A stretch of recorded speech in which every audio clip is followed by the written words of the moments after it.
We're going to have a little bit of fun. It's the last session. Let me just get a quick show of hands. How many people were in the gaming industry in general in 2005?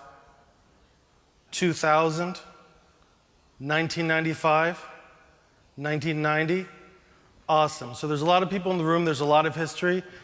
Industry's a big place. It was then. It's an enormous place now. So if we have time at the end, I'll love to hear some comments and some perspectives from some other people in the room. So a brief bio. I entered the industry in 1989, left in 1999. In 1999, I started my own company and did procedural 3D animation and a bunch of other things that were only tangentially game-related. For the game industry, I was essentially out of commission. I was revived in 2011 by Playdom. And really how different can it be? Let's look at Han Solo's experience. When he went to Carbonite, Death Star had been destroyed, rebels were on the run. Han Solo, kind of a wannabe Jedi, weren't sure about him yet. And he was pretty sure he'd have shot with Leia, but, you know, Luke was in there as well. He didn't know what was going on. He revives, and what's happened? There's a new Death Star. Rebels have a brand new fleet. Luke's definitely leveled up on him. And he hasn't been he doesn't know what's going on between Luke and Leia, but he knows he hasn't been around. Similarly, today, file sharing is ubiquitous. Back in the day, file sharing meant you put it on a disk, and then you went and shared it. Similarly, today, the issue with communication is turning off everything and getting away. Back in the day, my mobile phone was basically a mobile phone, and my Rolodex was actually a Rolodex. Today, we have a target audience that's very broad. The target audience in the 90s was a little bit more narrow, and that is not a picture of myself, so please take that out of your heads. When Han Solo returns to the fleet, he sees that there's a new fleet, there's a lot of jobs. There's probably an interview process. During the interview process, he's probably asked, you know, why have you been gone so long? He says he's been working on some projects, he's been doing some other things. Why does he believe that he's relevant in the game industry now? What does he have to offer? I would hope that everybody in the room that's been in the industry believes that they have something unique about them, about their skills that transcends technology, transcends the market situation, transcends any of the other specifics that we have in making games, and there's something about making games that is universal.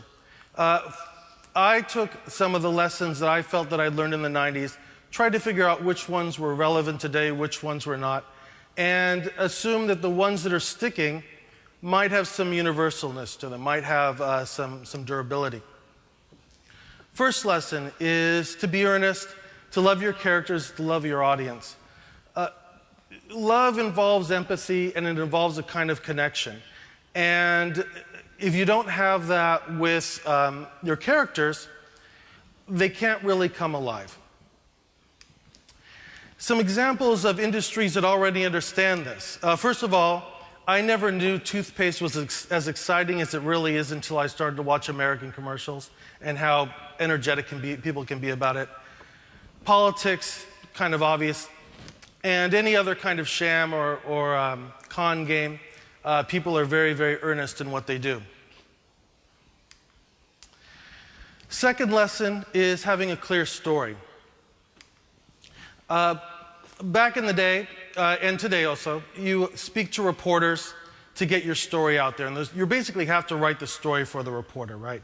So you have to have a clear message. Everybody on the team knows to know the message. It has to be tight. Well, that's still true today. Really, a person forms their opinion of another person or a topic in about 7 seconds. And they can really hold their attention span for about 20 minutes. Obviously, if something happens, they can refocus their attention, but you have a pretty narrow window that you're working with.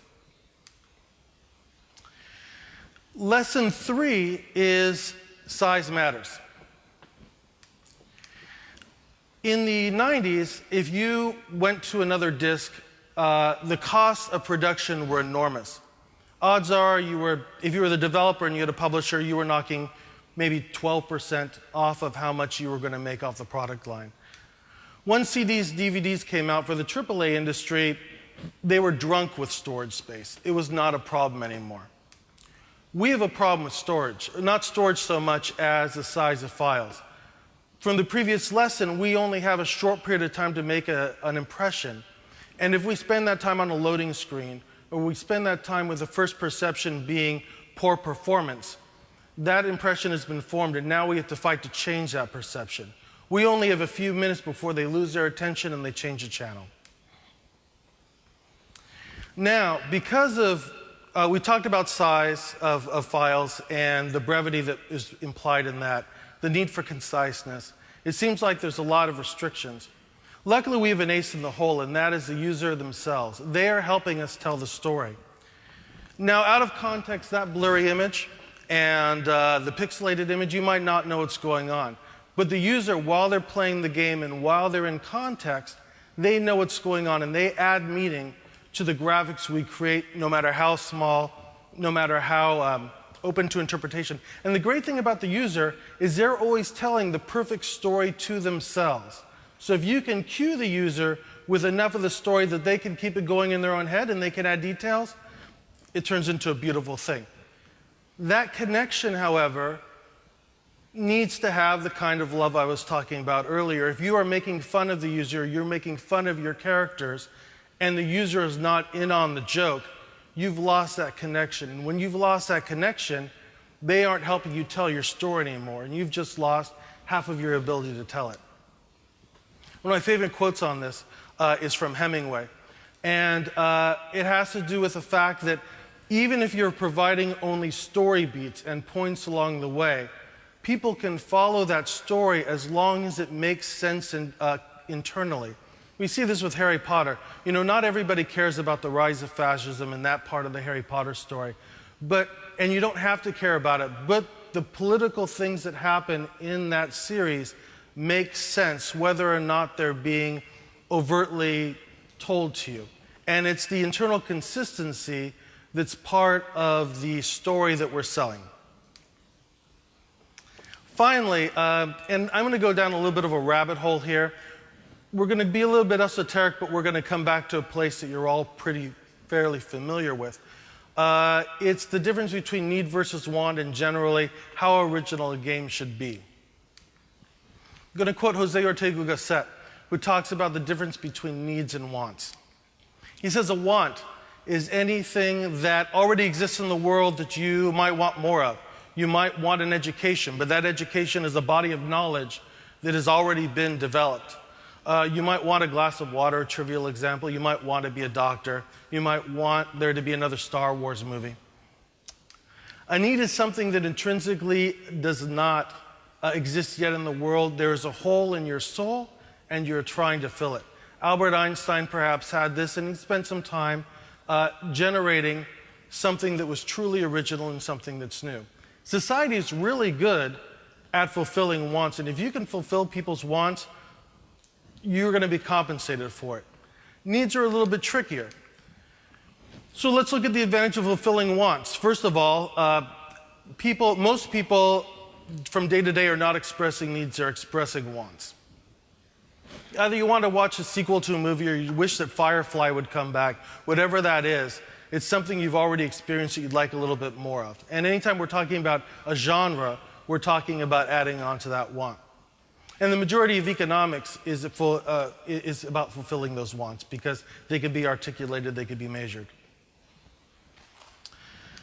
Needs are a little bit trickier, they're a little bit riskier. First of all, a need is intrinsically personal. And you're taking the risk that other people are going to catch on to what you're catching on to, and that it's going to be interesting for them. So there's no roadmap and there's no guarantee these things are going to be shared. Finally, even if you have a runaway success, really you're fulfilling your user's wants because it now exists in the world. So it may have been an internal need that got you there, but it's the want that's going to make you the money. Finally, one of the newest things that I did learn, I actually got this quote from Dave, thank you very much, It said, casual gamers are like hardcore gamers, but they aren't going to put up with your bullshit. When you think, and I don't know who to attribute it to, I just know it wasn't me. When you think about it, a hardcore game's a lot like going to a movie. You pay $8 to get in the movie theater, and you're basically in the movie theater. You aren't going to get your money back, probably, and at some stage you're going to justify to yourself why this was a good decision to buy it. A casual game is a lot like flipping channels on a television set. You only have a small amount of time to be able to make an impression, and the person's finger is on the remote. So the obstacles to the person changing the channel are a lot lower. So I'll segue that to a conclusion. I'd like to thank you all for enjoying this presentation. And I'd like to open up the floor to any questions and answers, and I can also take additional comments.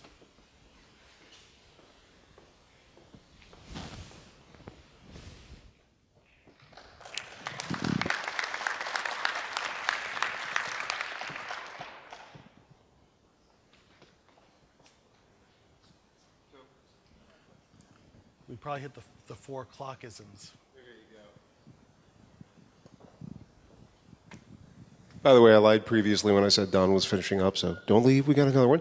Quick question for you, Don. What are the tendencies that you think you learned back in the 90s that have been the most pernicious or difficult or tended to mislead you most in your new incarnation that you've had to sort of suppress the hardest? I think that drawing from something I was saying earlier, in the 90s I was really making games. I was working on the Dungeons & Dragons series, and I was an avid role player as well. So I was able to make games for myself. And it was easy to empathize with the target market because it was essentially myself. I think that when I'm trying to make a game for a 40-year-old housewife, there's a lot more obstacles in creating that level of, in getting that empathy and creating that connection, making characters that are believable, that are interesting, and making gameplay that's appealing.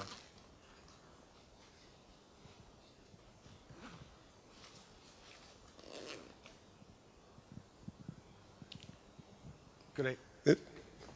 Anything you love better about the games you're making today? Absolutely. Playdom is making some great games today.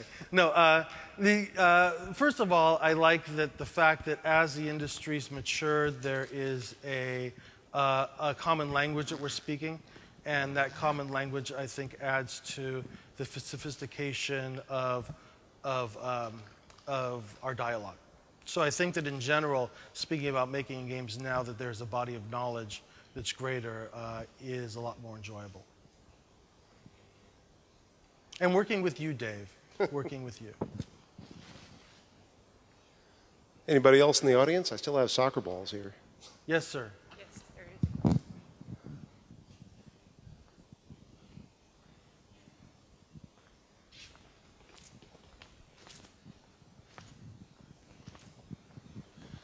So clearly there are things that you're able to use from the old days and create exciting experiences. Are there things about the new tech that you're finding that you can now fulfill the dreams that you used to have in new ways?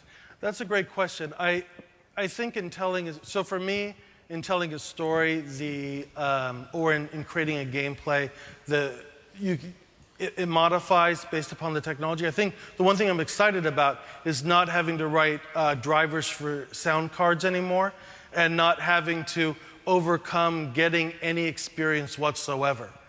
So that I think frees up some time for us to care more about the game.